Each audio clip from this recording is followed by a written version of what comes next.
Olá, estamos de volta com a segunda parte da nossa apresentação sobre astrologia esotérica. Espero que você tenha gostado do nosso encontro anterior e agora a gente vai falar de forma um pouco mais específica sobre os signos, os seus planetas regentes, tanto do ponto de vista mais externo ou exotérico, quanto do ponto de vista mais interno ou esotérico, e como eles podem nos impactar num nível mais externo e num nível mais interno e mais desenvolvido da nossa consciência. Vamos lá? Bom, a gente começa aqui com uma frase que eu gosto muito, que está num ensinamento indiano que diz assim: os planetas em locais desfavoráveis não causarão nenhum dano se a pessoa tomar banho todos os dias em águas dos rios sagrados. Por que eu coloquei essa frase? Primeiro, para que a gente não possa cair na armadilha da ilusão de achar que um signo é melhor que o outro, ou que um é mais difícil do que o outro. E sim que todos eles revelam para a gente oportunidades de evolução, como a gente viu no nosso encontro anterior. E também para lembrar que quais são as águas dos rios sagrados? As águas dos rios, elas representam sempre um fluxo. Elas têm um ponto de entrada e um ponto de saída, mas ela está sempre em movimento. Quando as nossas águas, ou seja, quando as nossas emoções, elas estão dentro desse fluxo, tudo vai ser bom para a gente. A gente vai conseguir fluir com as experiências, extraindo delas o nosso alimento, assim como nós fazemos com os rios, sem permitir que eles fiquem aí atravancando ou atrapalhando ou estocando aí o nosso desenvolvimento de consciência. Vamos lá então. Algo que é muito importante quando a gente pensa na astrologia esotérica é ter um olhar sobre as três cruzes principais. A gente tem a cruz cardinal, formada pelos signos Áries, Câncer, Libra e Capricórnio.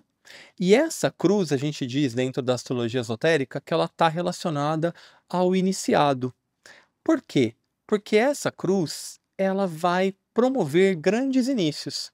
Se a gente observar para o seu próprio nome cardinal, ela representa os pontos no ano onde existem as trocas das estações. Ou seja, elas norteiam o desenvolvimento subsequente. Assim, esses quatro signos dessa cruz, eles vão ter funções bastante importantes na interpretação do nosso mapa, no sentido do direcionamento para onde vai o nosso propósito, a nossa energia, a nossa atenção. A segunda cruz é a chamada cruz fixa. É também chamada de a cruz do discípulo ou a cruz da iluminação. Ela abrange os signos de Touro, Leão, Escorpião e Aquário. E, por fim, a gente tem a chamada cruz mutável, que representa ou abrange os signos de Gêmeos, Virgem, Sagitário e Peixes. Se a gente puder fazer uma analogia, a cruz cardinal está ligada com a mônada ou espírito, a cruz fixa está ligada com a alma e seu processo de iluminação, e a cruz mutável está ligada com a personalidade, ou seja, com a parte mais externa da nossa vivência. Por que eu estou falando isso? Estou falando isso porque é importante a gente ter tudo isso em mente quando a gente for olhar para cada um dos signos. Então quer dizer que quem nasceu num signo da cruz cardinal ou tem o ascendente num signo da cruz cardinal está num ponto de evolução maior ou mais adiante no caminho? Não, né? A gente nunca deve fazer esse tipo de interpretação rasa.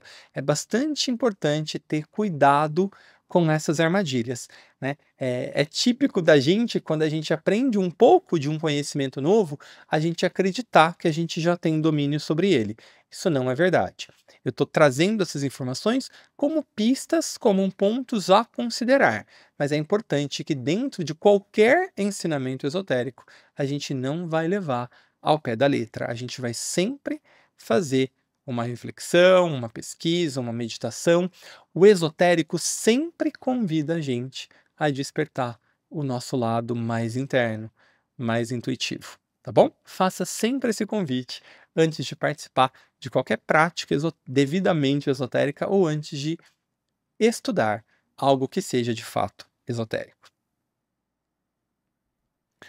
Bom, vamos falar um pouquinho dos signos solar, ascendente e lunar, para trazer um pouco mais perto da nossa experiência. O signo solar, ele tem mais fortemente um impacto sobre as nossas características de personalidade, a maneira como a gente se expressa no mundo. E, na maior parte, ele vai estar relacionado ao regente exotérico do signo. Conforme esse indivíduo vai desenvolvendo, vai caminhando no caminho da consciência, o regente esotérico vai também influenciá-lo.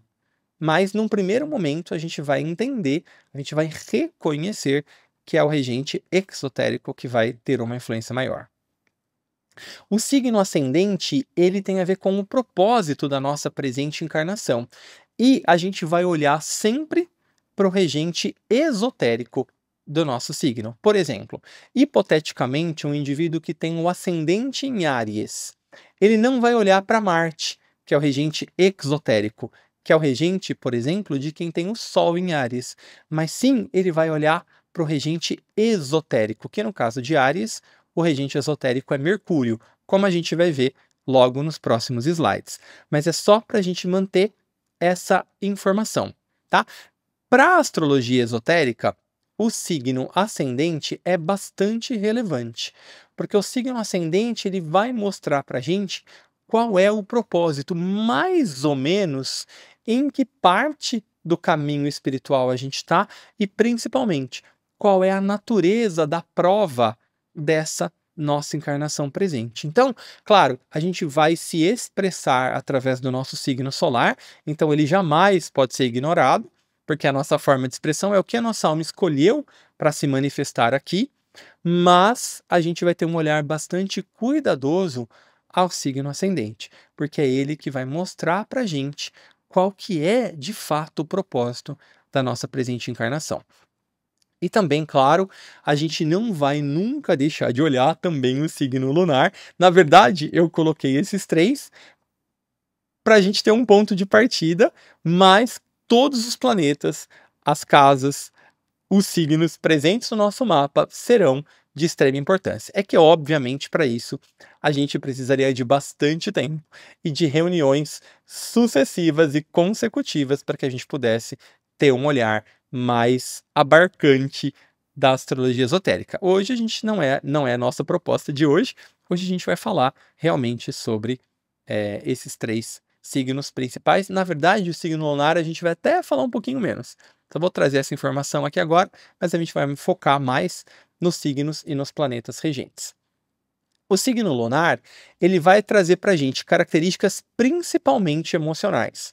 Então, o que ele vai ter a ver? Ele vai ter relação com o nosso aspecto sombra, com esse conjunto de características emocionais que a gente traz de legado do passado. E então, eles vão constituir também a nossa prova nessa presente encarnação. Ou seja, a gente vai olhar para o signo ascendente como nosso propósito, a gente vai olhar para o nosso signo solar como as ferramentas que a gente tem em mãos para atingir esse propósito, e a gente vai também trazer com a gente o nosso signo lunar, entendendo que ele vai representar os nossos obstáculos mais proeminentes para a realização desse propósito. Então, ele é ruim em absoluto. Ele vai também mostrar para a gente a possibilidade de desenvolvimento de uma polaridade para polaridade superior. Isso a gente vai ver também nos mantras que se relacionam aos signos nos próximos slides.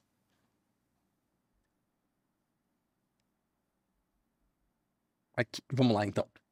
Bom, começando com o signo de Áries.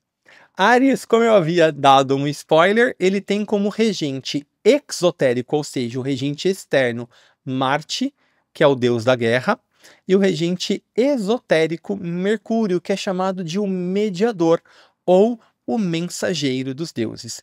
O que a gente pode ver aqui então? através dos mantras principais, né? O mantra mais primitivo ou rudimentar de Áries diz assim: que a forma seja buscada. E esse mantra ele vai estar bastante relacionado com o regente exotérico de Marte.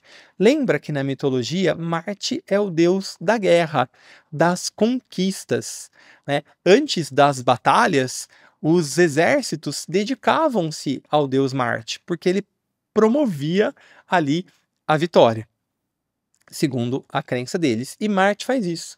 Ele é um planeta de guerra, de conflito. Então, Áries vai se imbuir dessa força marciana para conquistar. Para o ariano, vale muito mais, em geral, a conquista em si do que o objeto conquistado. Por isso que a gente observa na sua forma mais rudimentar, mais material, o mantra que a forma seja buscada, notadamente uma influência marciana e notadamente aquilo que influencia a maioria dos indivíduos que têm o Sol em Áries. Mas, dentro do ponto de vista do desenvolvimento da consciência, a gente já tem o segundo mantra de Áries, que diz assim: eu me exteriorizo e do plano da mente eu o rejo. Quem está buscando essa exteriorização é a alma. E ela vai fazer isso através da mente. A gente observa aqui claramente uma influência mercuriana. E aqui é importante lembrar: se você tem um ascendente em Áries, o que vai ficar mais relevante para você é esse segundo mantra. E o seu propósito é exteriorizar algum aspecto da alma aqui no plano material através da atividade mental, intelectual, cognitiva.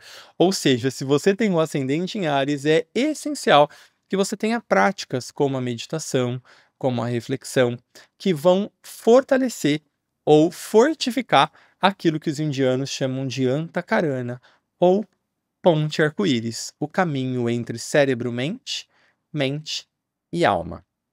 Fica claro para vocês como existe essa diferença entre o aspecto esotérico e o aspecto exotérico? O exotérico vai ser sempre o mais externo, o menos desenvolvido, e o esotérico o mais interno, o mais desenvolvido. Vamos pro próximo. Signo de Touro tem como regentes, do ponto de vista externo ou exotérico, o planeta Vênus, ligado à beleza, ligado à forma, ligado ao amor, e o esotérico Vulcano. Paulo, mas não existe esse planeta no sistema solar. Sim, não existe. É dito na astrologia esotérica que esse é um planeta ainda mais interno, ainda mais próximo do Sol do que Mercúrio. Por isso que ele ainda não foi descoberto, segundo a astrologia esotérica, porque ele tem uma contribuição em termos de consciência mais profunda.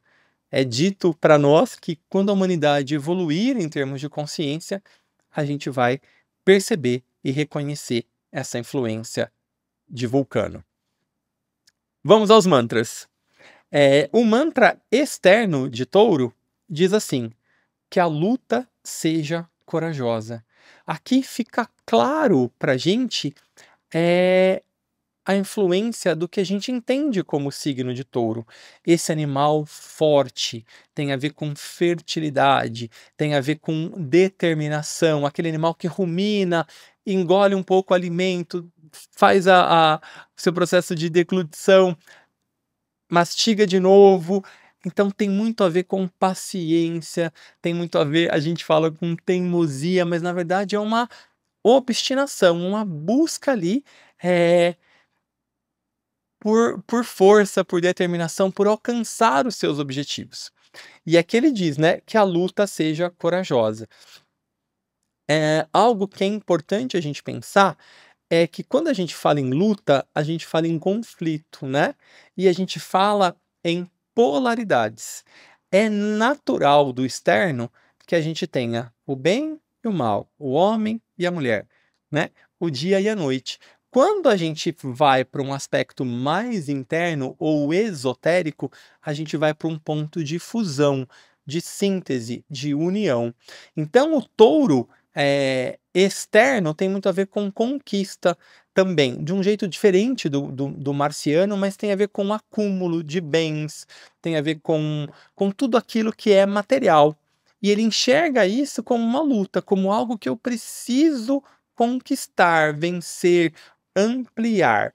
Do ponto de vista do ascendente ou do regente esotérico, a gente vai ver que é diferente, né? Que desses dois olhos que representam a polaridade, a gente vai para o terceiro olho, ou como os indianos chamam de centro ágina. E aí diz assim: eu vejo. Quem vê? A alma. A alma vê no plano material através do ágina, não através dos olhos. Eu vejo, e quando o olho está aberto, tudo é luz. O que isso significa para a gente? Significa que touro traz essa habilidade de enxergar além das aparências, de enxergar o plano correto, o propósito, a vontade. Se tudo é luz, significa que tudo está dentro de uma ordem, ou seja, eu não preciso mais lutar, eu não preciso mais acumular, eu não preciso mais de nenhum tipo de desafio. Eu preciso fluir, eu preciso enxergar que tudo é luz. Eu preciso reconhecer a vontade, o propósito e o plano, além das aparências do plano material. Então, touro, principalmente no ascendente, traz essa capacidade de se iluminar. E o deus Vulcano era um deus da forja. Então, ele vai trazer para a gente, no nível do ascendente, essa determinação, mas uma determinação em buscar a luz, em ascender, em caminhar no entorno da montanha até que a gente chegue no topo. A gente vai precisar dessa persistência taurina, mas a gente vai principalmente precisar dessa visão, né, de sair das polaridades e caminhar para o todo. Vamos lá para o nosso próximo signo, Gêmeos. Gêmeos tem como regentes esotérico Mercúrio. Então a gente vai ver, a gente já falou um pouquinho de Mercúrio em Áries, mas aqui no nível externo, a gente vai ver que o mantra que se relaciona é que a instabilidade faça o seu trabalho. Então toda essa rapidez mercuriana, quando encontra a constelação de Gêmeos, que lembra, são dois gêmeos, ou seja, duas entidades, Mercúrio vai promover no nível de personalidade essa instabilidade, ora aqui, ora ali. E já o regente esotérico é Vênus, e é o Vênus que tem a ver não só com a beleza, mas tem a ver com um nível de inteligência superior. Tem a ver também com a visão que a gente viu da Vênus em Touro, mas num nível mais amplo, mais elevado. Então, qual que é o mantra de Gêmeos? Ou seja, quando essa qualidade venusiana aflui para a constelação de Gêmeos, diz assim: eu reconheço o meu outro eu. Então, é a alma reconhecendo a personalidade. E no minguar da personalidade, eu cresço e brilho. Ou seja, Gêmeos tem no nível da alma a capacidade de trazer para a gente essa unidade, essa relação. Lembra que a gente falava no vídeo anterior que a astrologia esotérica é a astrologia das relações? Gêmeos tem a capacidade de relacionar a alma e a personalidade. Do ponto de vista da alma, a gente deixa de alimentar as nossas tendências de personalidade.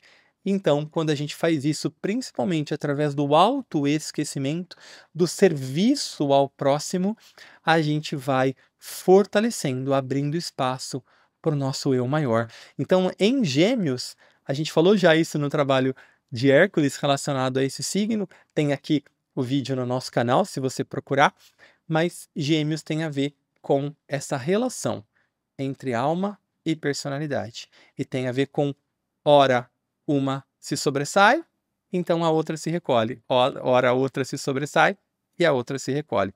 Só que a gente vai fazendo isso num movimento em que cada vez mais a alma vai ganhando espaço. Aí.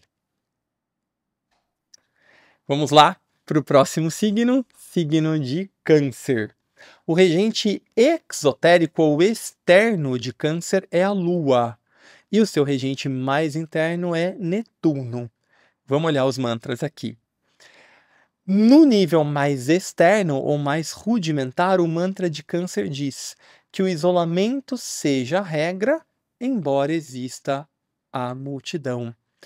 O símbolo do câncer é um caranguejo que está na própria concha, né?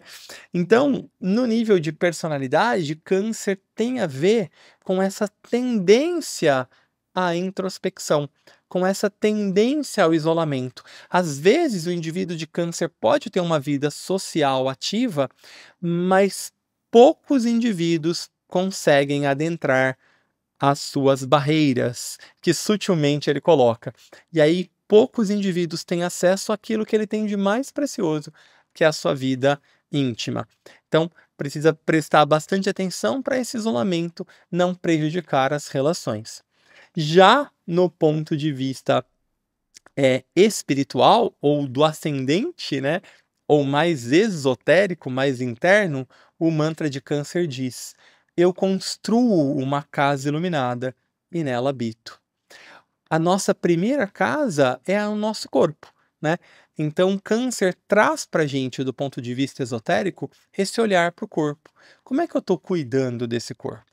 Depois, abrindo um pouquinho mais, como é que eu estou cuidando dessa personalidade, que é a casa da alma? Então, além do corpo, como é que estão as minhas emoções? Qual é a qualidade dos meus pensamentos? E, ainda mais, né? Como é que estão as minhas relações? Como é que eu estou me relacionando com o meu propósito? Tudo isso tem a ver com casa. Tudo isso tem a ver com iluminar, né? E então habitar. Ou seja, criar um espaço para que essa qualidade, para que as qualidades da alma possam se expressar da melhor maneira possível.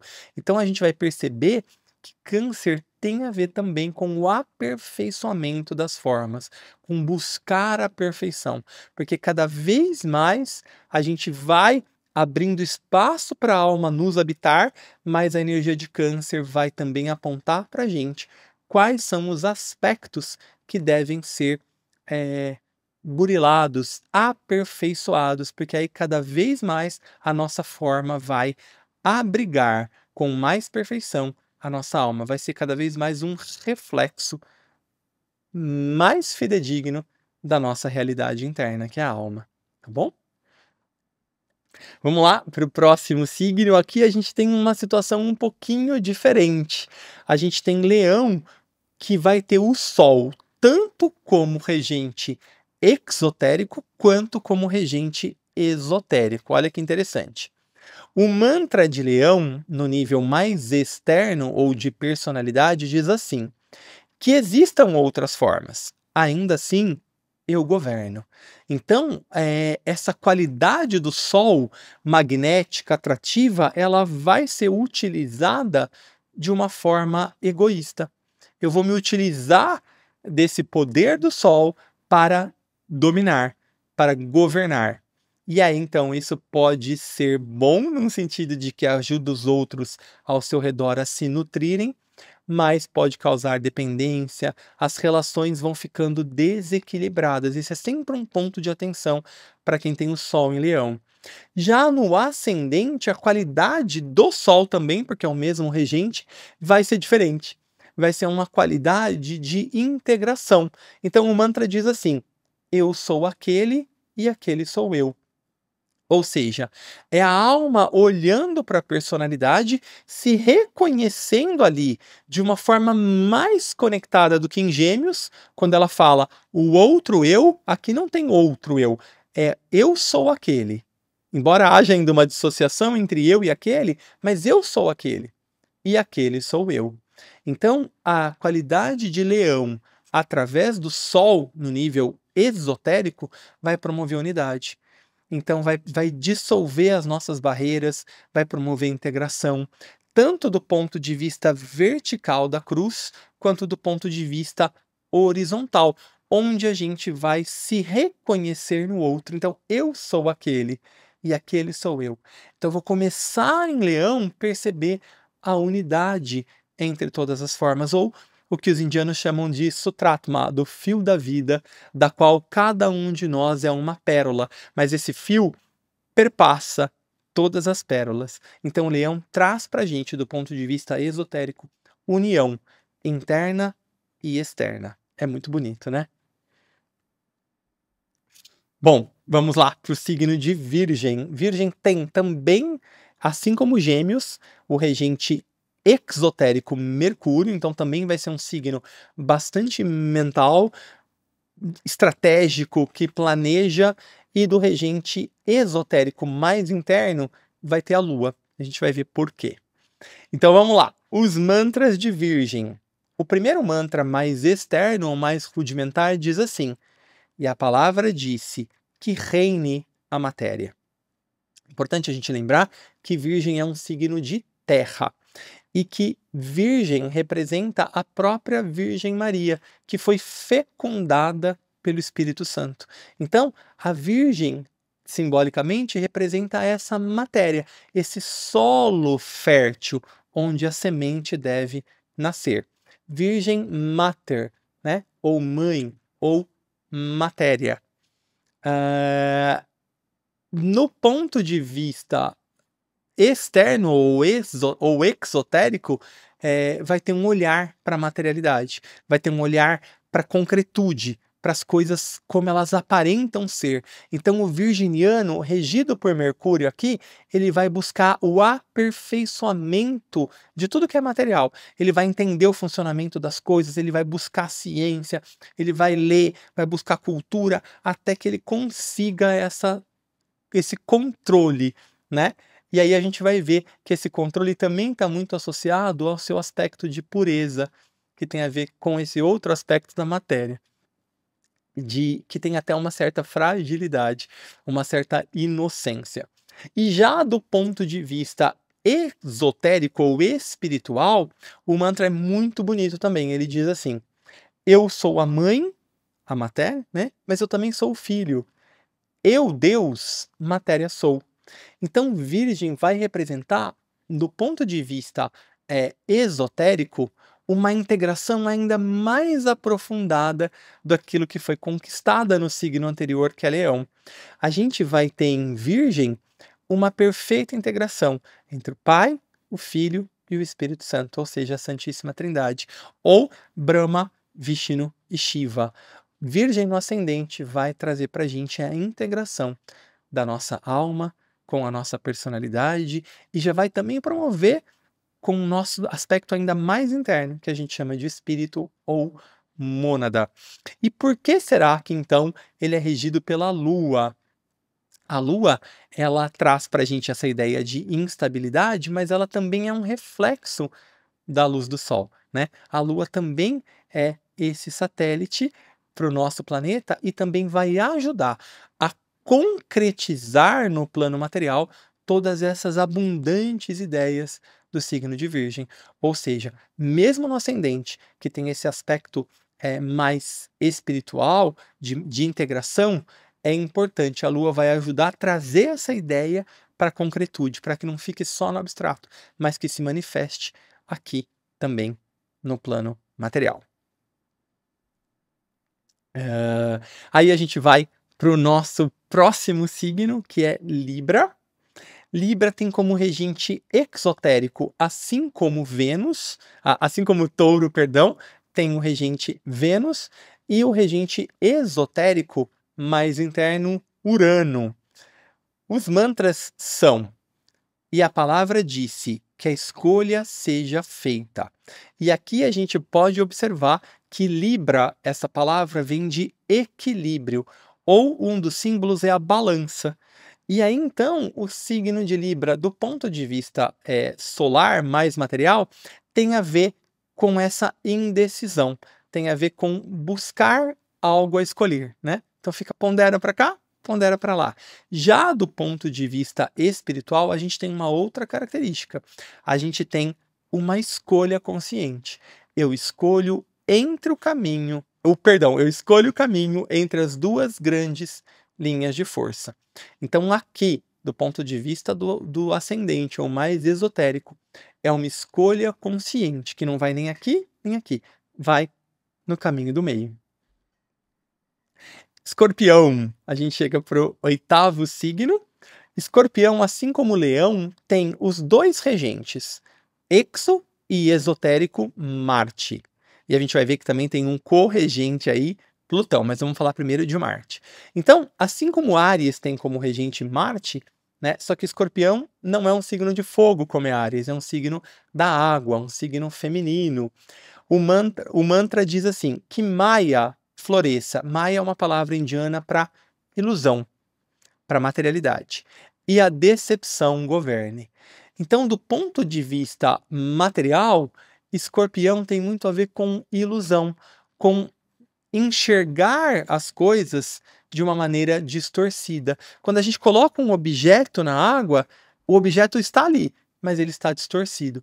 Então, uma das grandes provas de Escorpião é enxergar a partir daquilo que aparece ser qual que é a realidade por trás, porque em geral Escorpião fica distorcido pelas ilusões.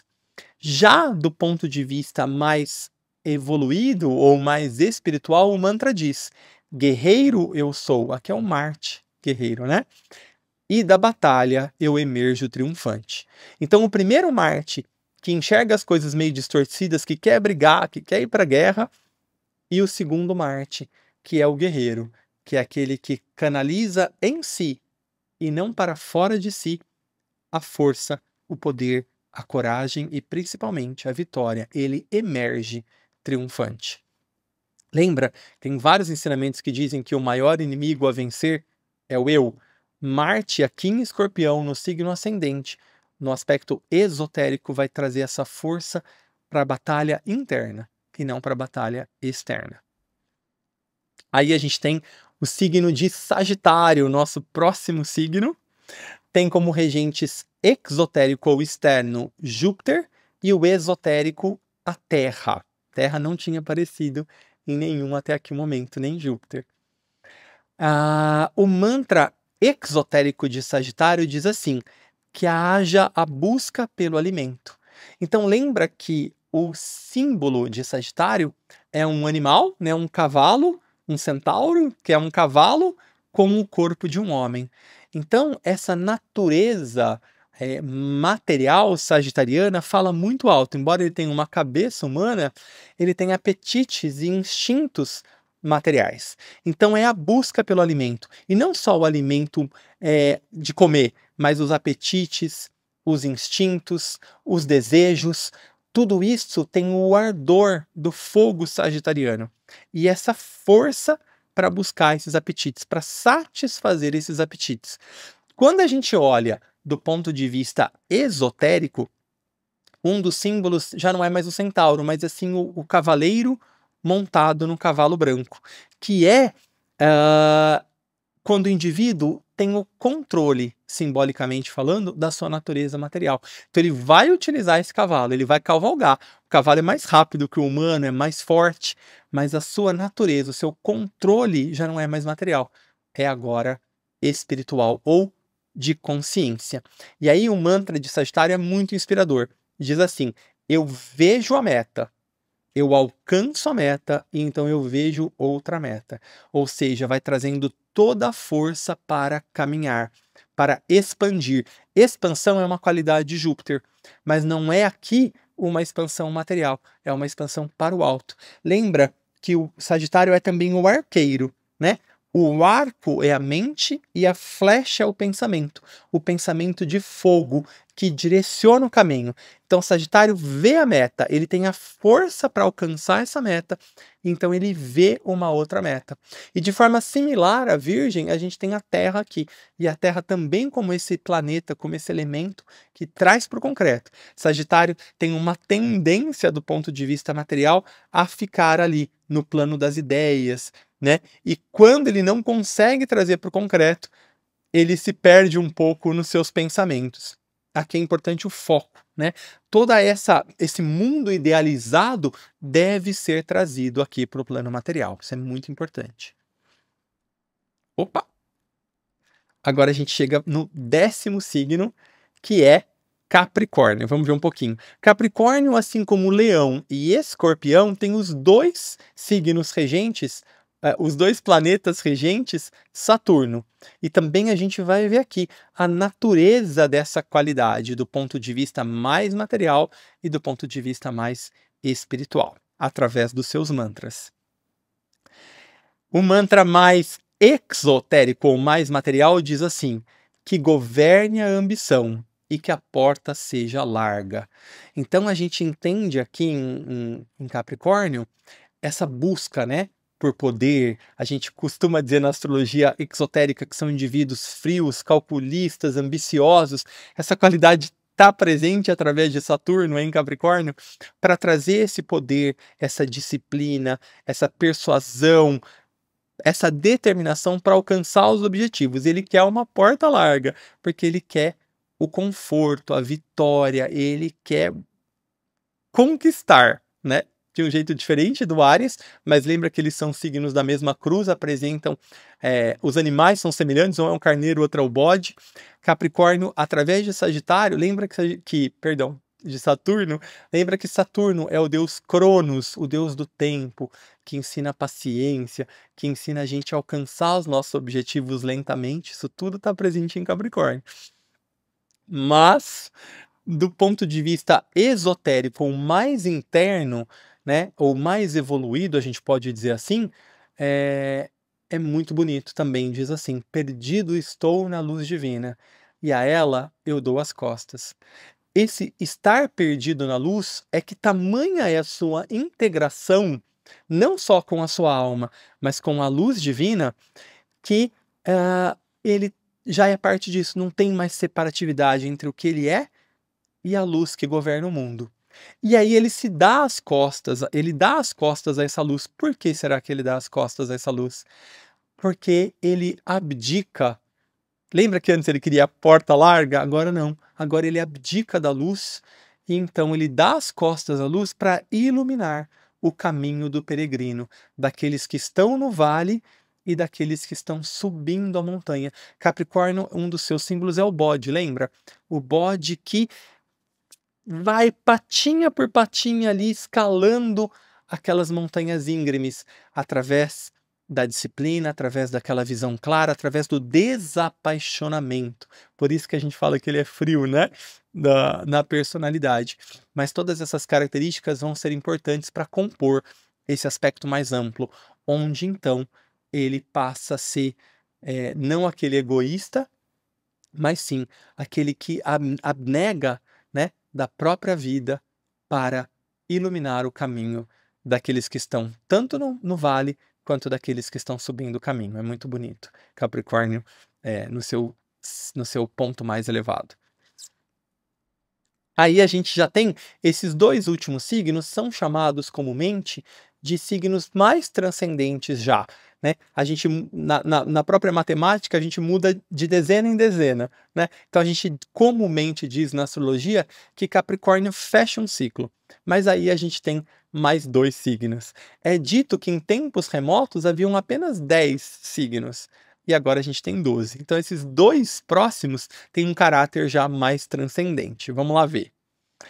Os seus regentes são exotérico Urano, que é o planeta mais revoltadinho, a gente diz na astrologia, que tá aqui, tá ali, é impulsivo, mas ele é grande, né? E então ele promove estragos, mas também promove ganhos.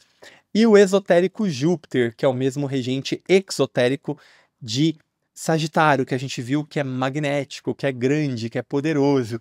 Então ele também no signo ascendente vai trazer isso para Aquário. Vamos lá. O mantra exotérico ou mais material diz assim: que mande o desejo material pela forma. Então, talvez a gente possa pensar em Aquário, também é dito que é um signo mais frio, né? É do elemento ar, mas a gente não deve esquecer que Aquário tem muito a ver com pensamento concreto. Aquário tem muito a ver com organização mental. Deixa eu só tomar uma aguinha, peraí.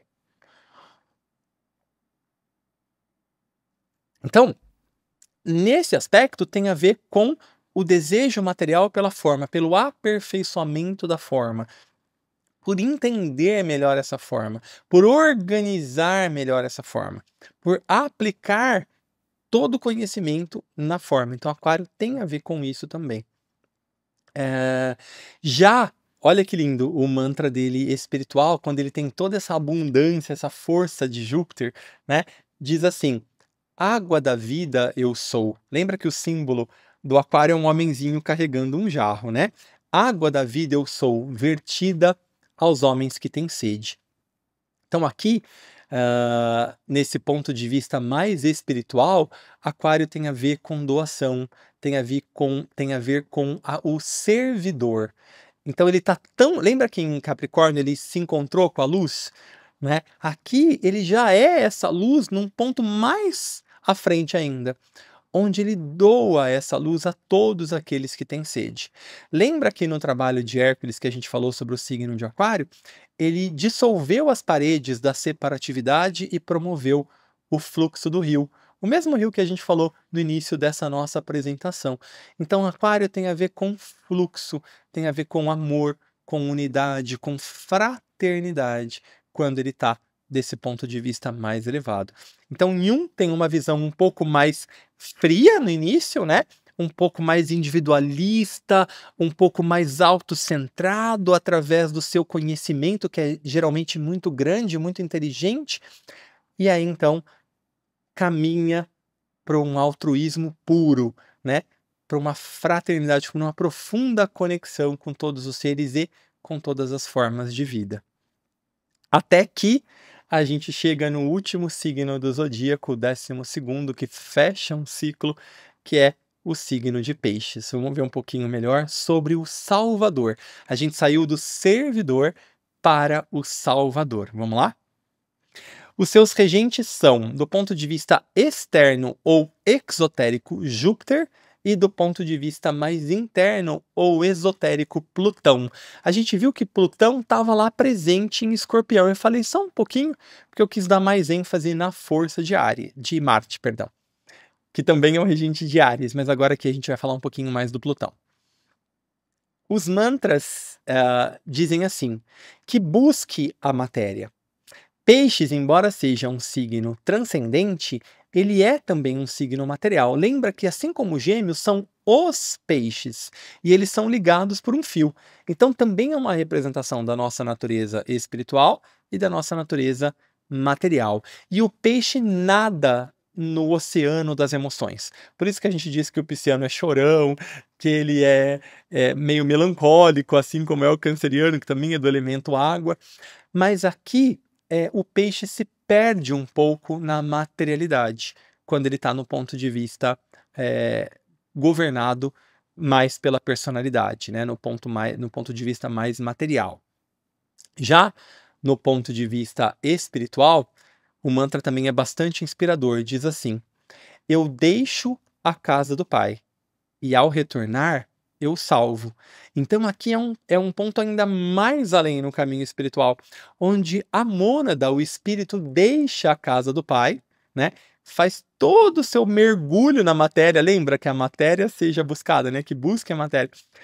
Mergulha na matéria e ao retornar, salva.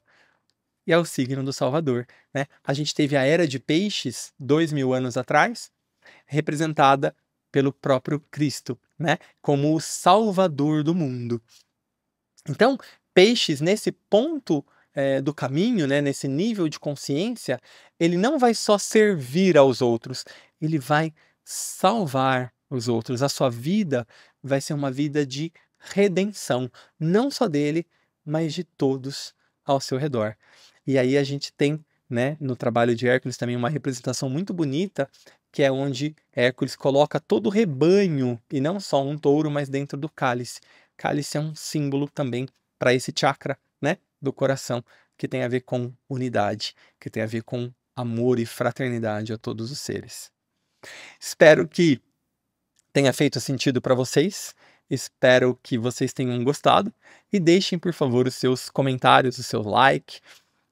Ative o sininho do canal para que a gente possa continuar produzindo conteúdos que possam impactar positivamente o desenvolvimento das consciências. Um grande abraço. Até a próxima.